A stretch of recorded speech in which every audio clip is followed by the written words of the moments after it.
नमस्कार दोस्तों, स्वागत करता हूं आप सभी का हमारे इस चैनल पर एक बार फिर से। तो दोस्तों आज एक बार फिर से मैं आप लोगों के लिए सीडीपी का एक धमाकेदार क्लास लेकर आया हूं, जिसमें दोस्तों आप लोगों को 30 क्वेश्चन देखने मिलेगा।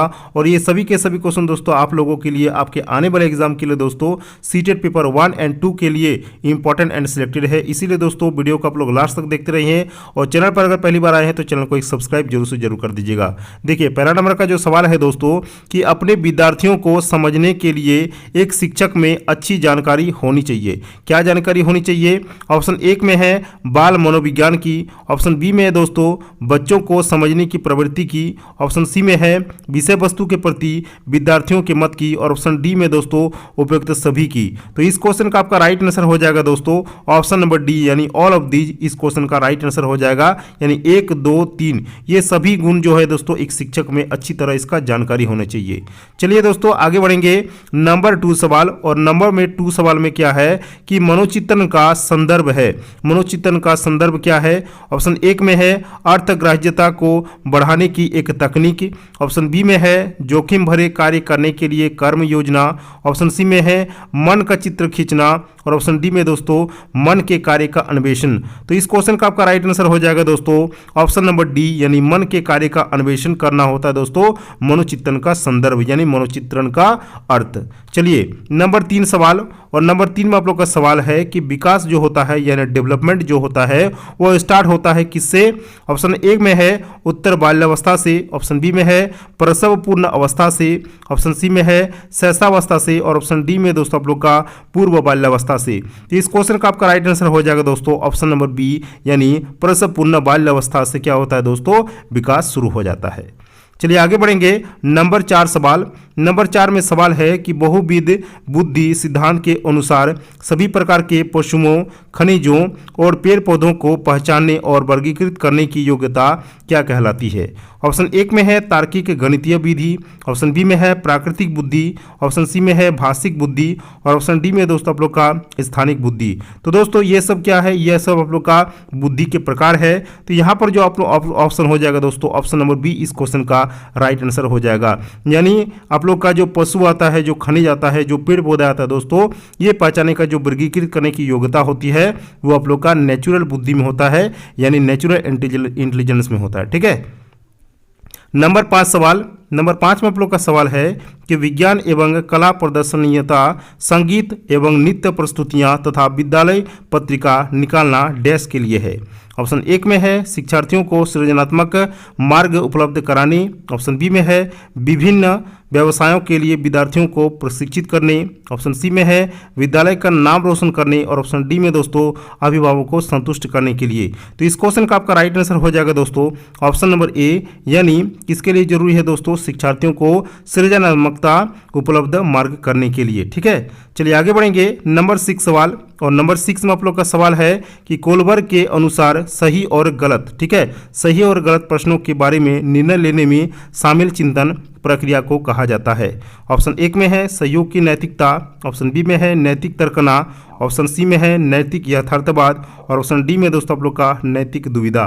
तो इस क्वेश्चन का आपका राइट आंसर हो जाएगा दोस्तों ऑप्शन नंबर बी, यानी नैतिक तर्कना। आगे बढ़ेंगे नंबर 7 सवाल। और नंबर 7 में आप लोग का सवाल है कि शिक्षकों को यह सलाह दी जाती है कि वे अपने शिक्षार्थियों को सामूहिक गतिविधियों में शामिल करें, क्योंकि सीखने को सुगम बनाने के अतिरिक्त ये डैश में भी सहायता करती है। दुश्चिंता में सहायता करती है, सामाजिकरण में सहायता करती है, मूल्य द्वंद्व में सहायता करती है, या आक्रामकता में सहायता करती है।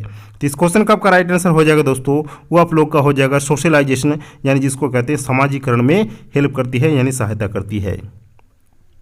नंबर 8 सवाल। और नंबर 8 में आप लोगों का सवाल है कि निम्नलिखित में से कौन सा मुख्य रूप से आनुवंशिकता संबंधी कारक है? ऑप्शन 1 में है आंखों का रंग, ठीक है, यानी आइज कलर, ऑप्शन बी में है सामाजिक गतिविधियों में भागीदारिता, ऑप्शन सी में है समकक्ष व्यक्तियों के समूह प्रति अभिवृत्ति, और ऑप्शन डी में दोस्तों आप लोग का चिंतन का पैटर्न।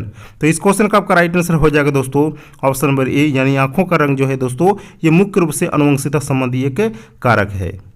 आगे बढ़ेंगे नंबर 9 सवाल। और नंबर 9 में सवाल है दोस्तों कि संजना जो कि एक लड़की है हर पाठ को बहुत जल्दी सीख लेती है, जबकि रंजना एक दूसरी लड़की है उसे सीखने में ज़्यादा समय लेती है। ठीक है। यह विकास के किस सिद्धांत को दर्शाता है? ऑप्शन 1 में है व्यक्तिगत भिन्नता, ऑप्शन बी में है अंत संबंध, ऑप्शन सी में है निरंतरता और ऑप्शन डी में दोस्तों सामान्य से विशिष्ट की ओर। तो इस क्वेश्चन का आप लोग का राइट आंसर हो जाएगा दोस्तों ऑप्शन नंबर ए यानी व्यक्तिक विभिन्नता, जो कि रंजना और दोस्तों संजना को इस सिद्धांत के असर को दिखाती है, यानी विकास के इस सिद्धांत को यह दर्शाता है। ठीक है, व्यक्तिक भिन्नता।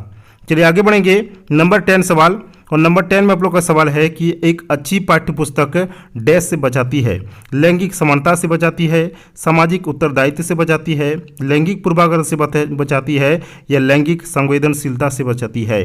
तो दोस्तों एक अच्छी पाठ्यपुस्तक जो है वो लैंगिक पूर्वाग्रह से बचाती है, यानी ऑप्शन नंबर सी इस क्वेश्चन का राइट आंसर यहाँ पर हो जाएगा।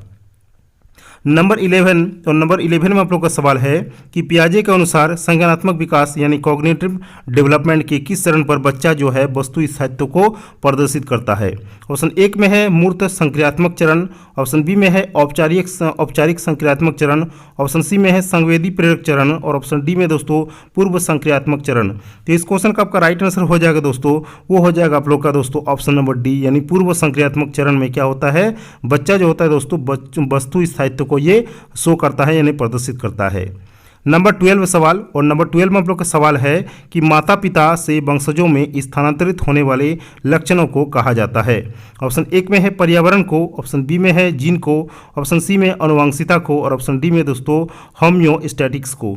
तो इस क्वेश्चन का आपका राइट आंसर हो जाएगा दोस्तों ऑप्शन नंबर सी यानी अनुवांशिकता को ये जो होता है दोस्तों स्थानांतरित होने वाले लक्षणों को ये कहा जाता है। ठीक है, वंशजों में। चलिए आगे बढ़ेंगे। नंबर 13 सवाल, नंबर 13 में आप लोग का सवाल है कि बुद्धि का कौन सा सिद्धांत सामान्य बुद्धि जी और विशिष्ट बुद्धि एस की उपस्थिति का ये समर्थन करता है।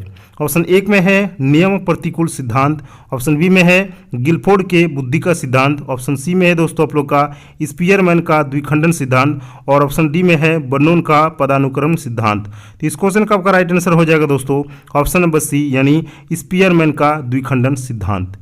आगे बढ़ेंगे। नंबर 14, और नंबर 14 में आप लोग का सवाल है कि प्रतिबिंब, अवधारण, प्रतीक एवं संकेत, भाषा, शारीरिक क्रिया और मानसिक क्रिया अंतर्निहित है। ऑप्शन एक में है अनुकूलन, ऑप्शन बी में है प्रेरक पेशी विकास, ऑप्शन सी में है समस्या समाधान और ऑप्शन डी में दोस्तों आप लोग का विचारात्मक प्रक्रिया। इस क्वेश्चन का आपका राइट आंसर हो जाएगा दोस्तों ऑप्शन नंबर ए यानी अनुकूलन। आगे बढ़ेंगे। नंबर 15, और नंबर 15 में आप लोग का सवाल है कि वह प्रक्रिया जिसके द्वारा माता पिता यह अनुमान लगाते हैं कि उनके बच्चे में सभी सकारात्मक गुण है क्योंकि यह एक गुण सकारात्मक है, वो कहलाता है। ऑप्शन एक में है परिवेश का प्रभाव, ऑप्शन बी में है हावथोर्न का प्रभाव, ऑप्शन सी में है प्रभाव का नियम और ऑप्शन डी में दोस्तों प्रतिलोम परिवेश का प्रभाव। तो इस क्वेश्चन का आप लोग का राइट आंसर हो जाएगा दोस्तों ऑप्शन नंबर ए यानी परिवेश का प्रभाव। ठीक है, जो कि एक दोस्तों सकारात्मक है। चलिए आगे बढ़ेंगे। नंबर 16, और नंबर 16 में सवाल है कि निम्नलिखित में से कौन असतत चर का उदाहरण नहीं है। आयु, ऑप्शन ए बी में है लिंग, ऑप्शन सी में है वैवाहिक और ऑप्शन डी में दोस्तों आप लोग का आवासीय स्थान। तो इस क्वेश्चन का आपका राइट आंसर हो जाएगा दोस्तों जो कि असतत चर का उदाहरण नहीं है वो दोस्तों आप लोग का एज होता है यानी आयु। आगे बढ़ेंगे दोस्तों। नंबर 17, और नंबर 17 में सवाल है कि कक्षा नायक द्वारा प्रयुक्त मूल्यांकन का प्रकार अनुदेशन के समय सीखने के विकास में किया जाता है और वह क्या कहलाता है। ऑप्शन एक में है नैदानिक मूल्यांकन, ऑप्शन बी में है फॉर्मेटिव मूल्यांकन, ऑप्शन सी में है प्लेसमेंट मूल्यांकन और ऑप्शन डी में है संकलित मूल्यांकन। इस क्वेश्चन का आपका राइट आंसर हो जाएगा ऑप्शन नंबर बी यानी फॉर्मेटिव मूल्यांकन।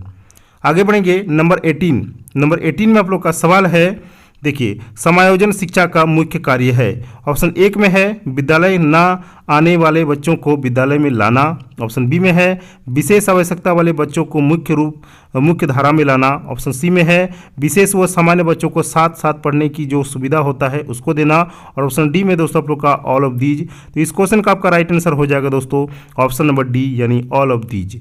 चलिए आगे बढ़ेंगे। नंबर 19, और नंबर 19 में आप लोग का सवाल है कि निम्नलिखित में से कौन सा विकास का सिद्धांत नहीं है। ऑप्शन एक में है विकास लंबवत न होकर वृत्ताकार होता है, ऑप्शन बी में है विकास क्रमबद्ध होता है, ऑप्शन सी में है विकास निरंतर होता है और ऑप्शन डी में दोस्तों विकास जो है वो एक मशीनी प्रक्रिया है और यही इस क्वेश्चन का दोस्तों आप लोग का राइट आंसर यहाँ पर हो जाएगा। आगे बढ़ेंगे नंबर 20 सवाल, और नंबर 20 में आप लोग का सवाल है कि वृद्धि को प्रभावित करने वाला कारक है। ऑप्शन एक में है पर्यावरण, ऑप्शन बी में है स्वास्थ्य, ऑप्शन सी में है आहार, और ऑप्शन डी में दोस्तों आप लोग का ये सभी। तो दोस्तों वृद्धि को प्रभावित करने वाला पर्यावरण, स्वास्थ्य और आहार ये तीनों है। तो इस क्वेश्चन का आपका राइट आंसर हो जाएगा ऑल ऑफ दी, यानी ये सभी। आगे बढ़ेंगे नंबर 21 सवाल, और नंबर 21 में आप लोग का है कि किसी भी बालक के मानसिक रूप से अस्वस्थ होने का कारण है। ऑप्शन एक में है परिवार का वातावरण, ऑप्शन बी में है कक्षा का वातावरण, ऑप्शन सी में है पास पड़ोस का वातावरण, और ऑप्शन डी में दोस्तों आप लोग का ऑल ऑफ दीज। तो इस क्वेश्चन का आपका राइट आंसर हो जाएगा दोस्तों ऑप्शन नंबर डी, यानी इसका भी हो जाएगा आप लोग का ऑप्शन नंबर डी, यानी उपयुक्त सभी। चलिए आगे बढ़ेंगे नंबर 22। नंबर 22 में सवाल है कि निम्नलिखित में से कौन सी संस्था सामाजिक परंपराओं के हस्तांतरण में सबसे अधिक योगदान करती है।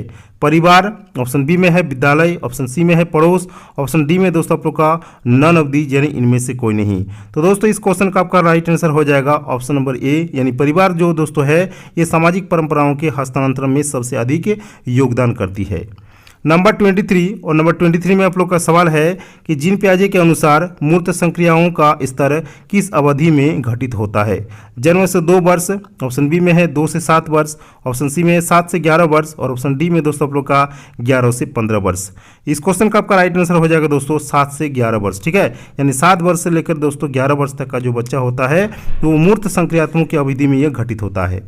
नंबर 24, और नंबर 24 में सवाल है कि शिक्षक को गृह कार्य की जांच करनी चाहिए। कैसे?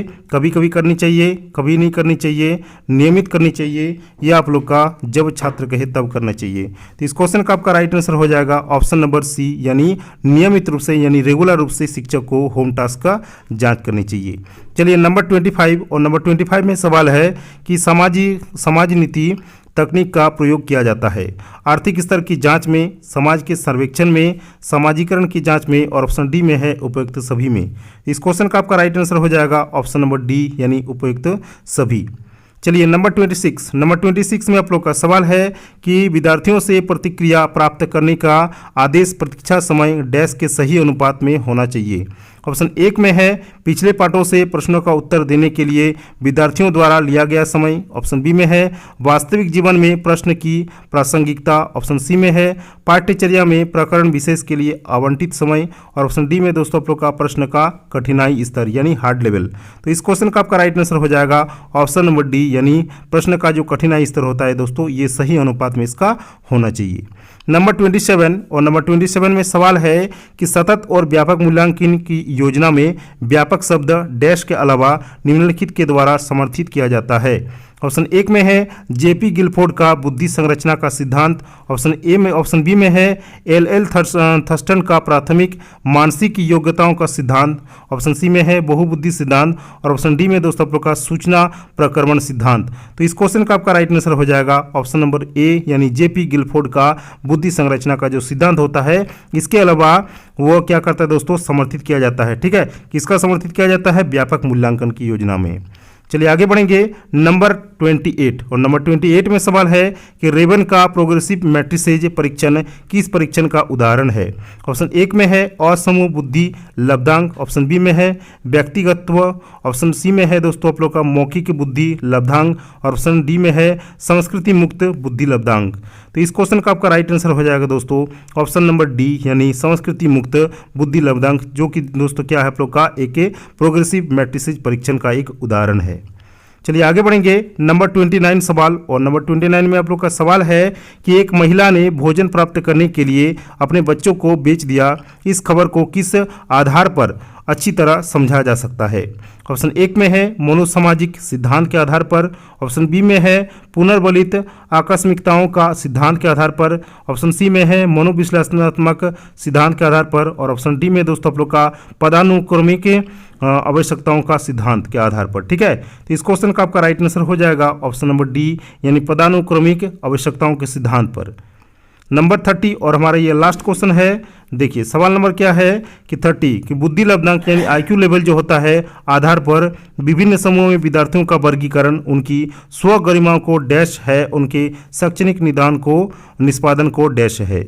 घटता या घटता के निष्पादन को है, घटाता प्रभावित नहीं करता, और ऑप्शन सी में है बढ़ाता घटाता, और ऑप्शन डी में दोस्तों आप लोग का बढ़ाता बढ़ाता। तो इस क्वेश्चन का आपका राइट आंसर हो जाएगा दोस्तों ऑप्शन नंबर बी, यानी गरिमा को क्या करता है, घटाता है, और शैक्षणिक निष्पादन को ये प्रभावित नहीं करता है।